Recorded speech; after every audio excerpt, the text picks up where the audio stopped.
Nico Hulkenberg has suddenly become one of the most talked about names in Formula One, thanks to a breakout performance at Silverstone. But what's really stirring up conversation isn't just his result, it's a bold idea gaining traction. Could Hulkenberg have been the ideal teammate for Max Verstappen at Red Bull? It's a storyline that stretches back to 2020, when Helmut Marko admitted that Nico was once a serious candidate for the Red Bull seat. That deal never happened, but with big changes on the horizon for 2026, could there still be room for a shocking twist? What's fueling the speculation is Sauber's recent momentum. After a double points haul in Austria and an impressive podium in Silverstone, the team is flying high. In fact, over the last 5 races, Sauber has managed to do the unthinkable. They've outscored Red Bull. From the Spanish Grand Prix onwards, Hulkenberg has racked up 31 points, edging out Verstappen's 29.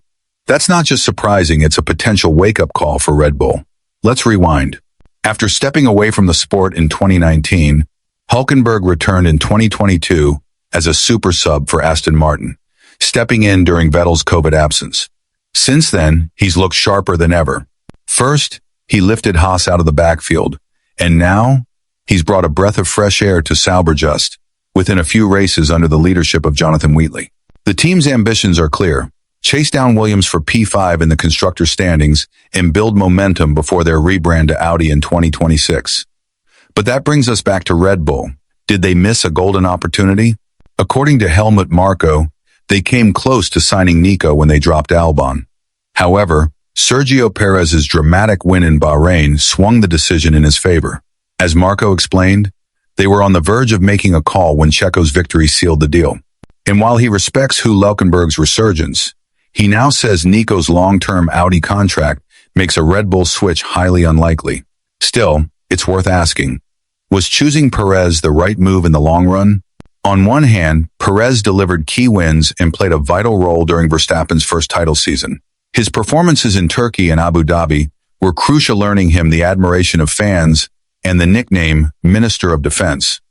But since then, his form has dipped, and while some blame team strategy, others point to Checo himself, especially when you compare his performances with what Lawson and Tsunoda are doing in similar machinery. What's undeniable is that Red Bull has avoided taking a risk with outside talent. Since Ricciardo's departure, the second seat has remained a revolving door of underwhelming results. During Max's dominant streak winning with huge leads, this didn't matter much. But now, with Red Bull sitting in 4th in the constructors' standings, that second seat suddenly looks like a major liability. Verstappen himself has begun voicing frustrations over the RB21's performance, casting doubt on the team's current trajectory. And here's where Hulkenberg could have made a real difference. He's consistent, experienced, and capable of quietly scoring vital points, qualities Red Bull desperately needs. Think of him like Mercedes' Valtteri Bottas, a dependable wingman who helped Hamilton win titles, reached Q3 in nearly every qualifying session, and even picked up a few victories himself. Meanwhile, Yuki Tsunoda's latest race at Silverstone was nothing short of disastrous.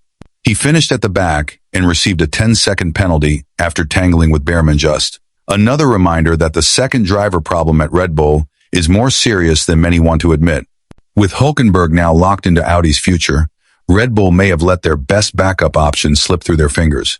As of now, only 8 points have been scored from a non-Verstappen driver for the Austrian team.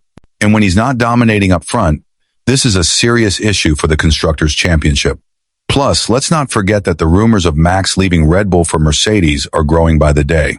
What this means is the Dutchman could put the team in a very poor position to compete from 2026 onwards. Yet another great reason as to why they would need a seasoned driver like Hulkenberg. But as Marko said, the German driver is now focused on the Audi project, as the primary goal of the German company was to have a veteran driver with the preference of him being German.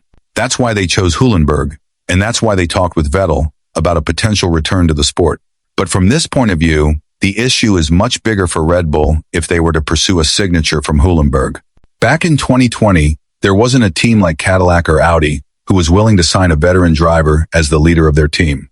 And it changed the perspective a lot because Nico would much rather be the first option on a project team than know he'd be the second choice in Red Bull.